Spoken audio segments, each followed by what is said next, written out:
Okay, today is March 20th. It's 10:30 in the morning. We're off to the Brookhaven shelter. Camille has gotten another dog she wants to save.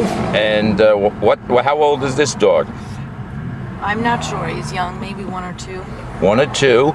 And what's his name? Kiko. Kiko. How long has he been at the shelter? At least a year. Wow, he's been at the shelter for a year. What type of dog? He's a pit bull. He's a pit bull. All right, I don't know much about it, but I understand, or I have this feeling that you're really going out on a limb for this dog.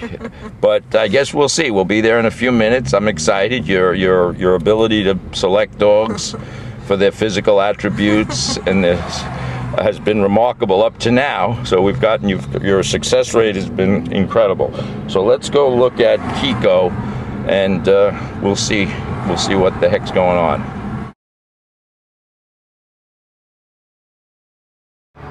Okay, here's March 20th. Now I see. I was right. Camille went out on a limb for this dog. We're at the Brookhaven shelter. This dog is powerful. I had to look twice. I knew there was something wrong. I couldn't figure it out because he's got a camouflage left leg. Oh my God. So this is Kiko.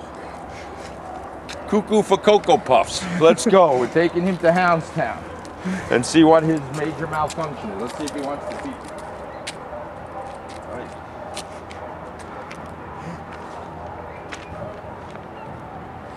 We'll give him a chance to pee. His new life begins. He's been in the shelter for I don't know how long. Good, babe.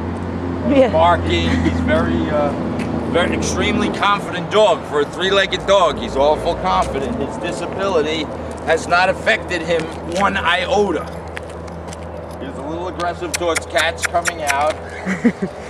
Mamma mia.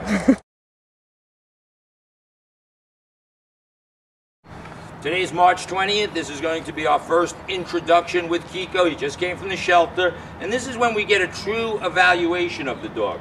We're working with Libby, a boot camp dog that's here, a private client. And we have Kiko.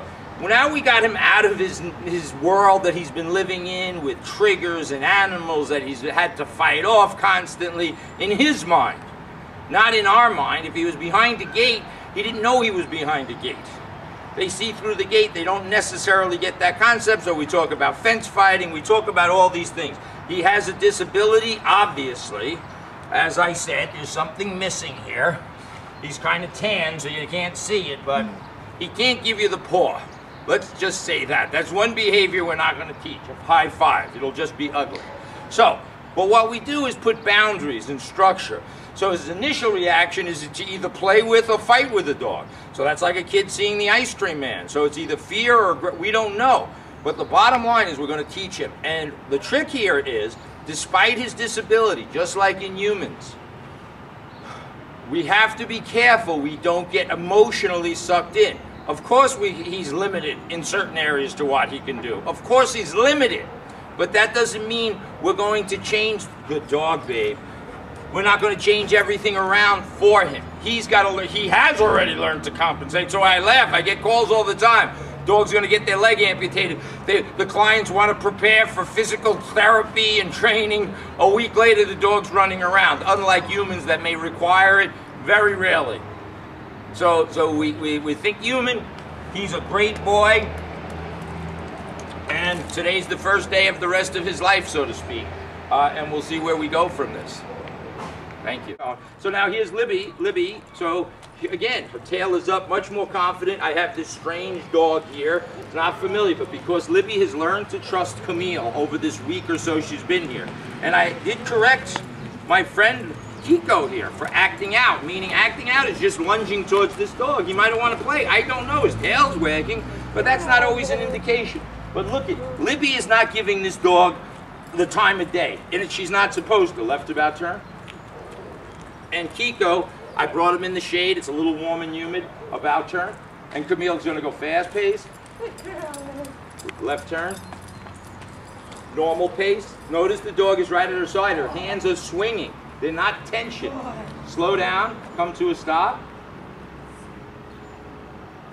Step out with your right. Drop the leash. and Camille's confident here. So there's all kinds of distraction. There's a bus behind the dog. Libby turned around to check out the bus. That's appropriate.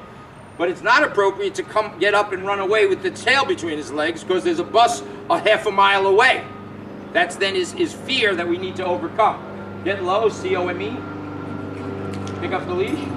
Good. Heel. And that was probably the first time we did the come. And that's where we have a succession of behaviors. Left turn. Come towards me and Kiko. Slow down, come to a stop. Now if you notice the two of our dogs here, Kiko, Liberty was required to sit because that's where she's at. Kiko wasn't. But at any rate, what is the common denominator between Camille and I? We're relaxed. We're not staring at the dog. I'm not bending over. My baby here now is already genetically a little clumsy. I look like that it's day after St. Patty's Day. But besides that, what do I have? I have a dog looking at me. There's no tension. I didn't do this when I saw Liberty coming. I didn't pull back. I am relaxed. But we set this up. This is training.